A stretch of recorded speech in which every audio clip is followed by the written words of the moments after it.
আজ আমি বাধ্য হয়ে করছি রান্না, কারণ মা আমায় বলছে ঈদে জামা কিনে দেবে না। এটা মানা যায়? বলেন মানে মাকে তো পটাতে হবে না জামার জন্য ঈদে। সব থেকে ভয়ের যদি কোনো জিনিস লাগে তাহলে এটা, এই দুধ। কখন যে উল্টে যাবে কেউ জানে না বাবা। আর আমাকে এটা একদম সব থেকে বেশি ভয় লাগে।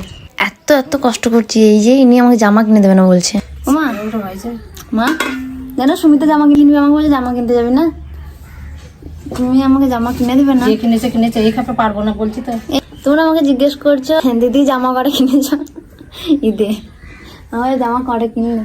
দেখো কষ্টের কথা, একটা জামা কিনতে পারিনি, একটাও নয়। ও মা জামা কিনে দেবে না?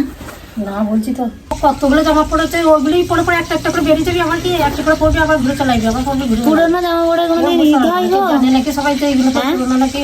পুরোনো জামা পরে কি কোনোদিন ঈদ হয়? তুই সবাইকে জানাইছিস যে এটা আমার পুরোনো জামা? তোমরা কে কে সব শপিং করেছো আমার বিটিকে সব বলো, আমার বিটি বসে বসে কান্দু। মানে তোমরা আমাকে জিজ্ঞেস করছো, আমাকে ইনস্টাগ্রামে অনেকজন মেসেজ করেছে যে দিদি তোমার কটা জামা হলো, আমার একটাও জামা হয়নি। আমার আমাকে জামাই কিনে দিচ্ছে না।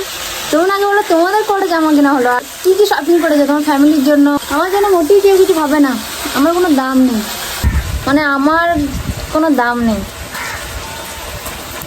তো যাই হোক, আমার তো মানে জামা হবে না বুঝতেই পারছো, আমার ঈদ নয়। তো তোমরা কি কি শপিং করলে আমাকে একটু কমেন্টে জানিও, আমার মাকে একটু জানিও কটা করে জামা কিনেছো, একটা দুটো তিনটে চারটা পাঁচটা কটা করে।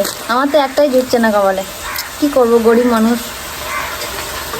তা বলছে না এত করে যে কষ্টের কথা বলছি, মুখ ফুটে একবার মা বলছে না যে হ্যাঁ তাই কিনে দেবো একটা। যাই হোক, জোর করে তো আর কিছু পাওয়া যায় না। আমার তো আর জামা হলো না, এবার তোমরা বলো তোমরা কি কি শপিং করলে।